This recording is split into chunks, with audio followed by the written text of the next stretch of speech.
Audia Flight CD3S. C'est les petites lecteurs de CD de la marque Audia. Il fait partie de la série FL3, donc l'entrée de gamme.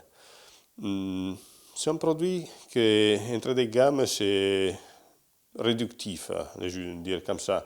C'est un lecteur de CD assez complet, assez performant et avec des caractéristiques, je pense, plus uniques que rares dans ce segment des marchés. Audia, une marque qui existe depuis 1996, donc il a 26 ans.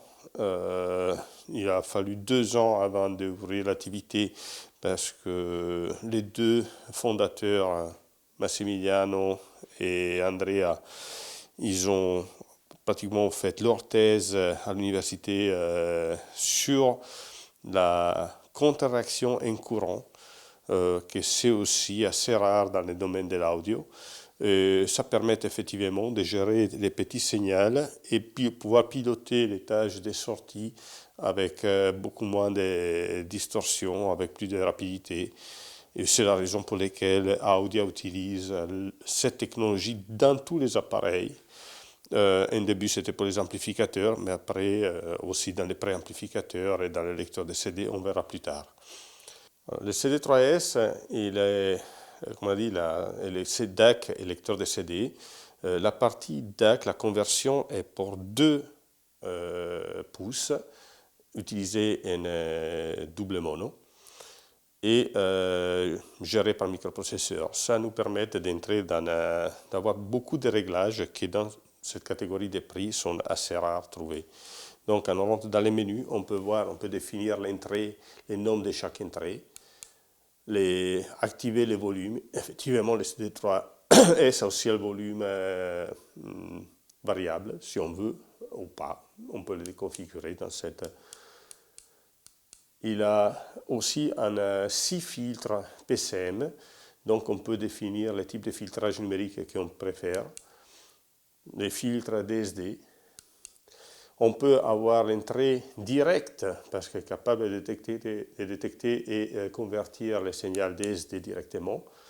Ça, le suréchantillonnage, on peut l'éliminer ou l'activer. Activer l'éditeur, la correction du clock. Et bon, après, c'est pour resetter l'appareil et la révision du soft. Et la révision du DAC, parce que les deux, comme on dit, sont gérés par processeur et on peut être programmé. Voilà, le CD3S ouverte, comme déjà on peut voir, ce n'est pas forcément ce qu'on peut trouver dans la grande majorité des entrées de gamme du marché.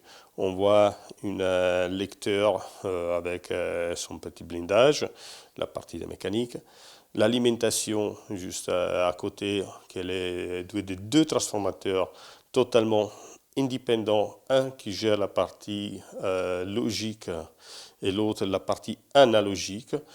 Les 2 transformateurs donc alimentent la partie qu'on peut voir. Et ça c'est la section des régulations de tension et de stabilisation des courantes.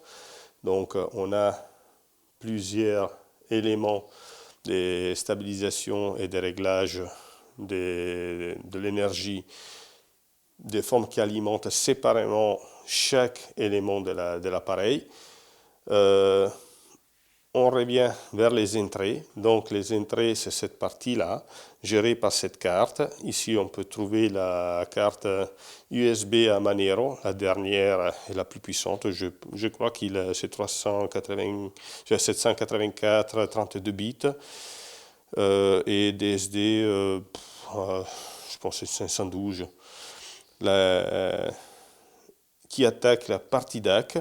La partie DAC est très curieuse, on peut la séparer effectivement en 2.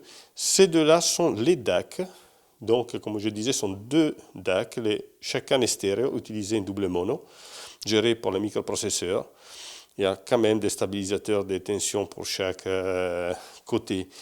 Donc la carte DAC, après c'est relié à la partie préamplification et tâches de sortie, où on peut voir les modules une pour chaque pôle, donc c'est un vrai symétrique, et c'est pour ça aussi qu'on utilise les doubles mono-d'échec, les convertisseurs, qui attaquent, effectivement, ça c'est la partie transconductance, que c'est les brevets des Audia, et attaque la sortie des transistors qu'on voit en classe A. Chaque paire de transistors sur la sortie qui sont symétriques ou asymétriques. Voilà, ici on voit le lecteur de CD par la partie derrière, donc la connectique. On peut voir sur la gauche les entrées du DAC numérique. Donc la première c'est l'USB, celui pour l'aspect diff sous-coaxial, la SCBU, donc l'XLR et deux optiques. On a aussi une sortie numérique, en cas où on veut connecter un DAC externe, et la section analogique avec les deux prises XLR et les deux prises RCA. On trouve aussi les triggers pour effectivement être piloté ou piloter lui-même à l'allumage un amplificateur voilà, remote. Lecteur de CD qui coûte 3 350 €, prix public, et qu'il est relativement récent, il a déjà 3 ou 4 ans, il a été mis à jour récemment avec des nouvelles performances. Vous pouvez nous retrouver sur les réseaux sociaux, sur notre site Texart, www.texart.com.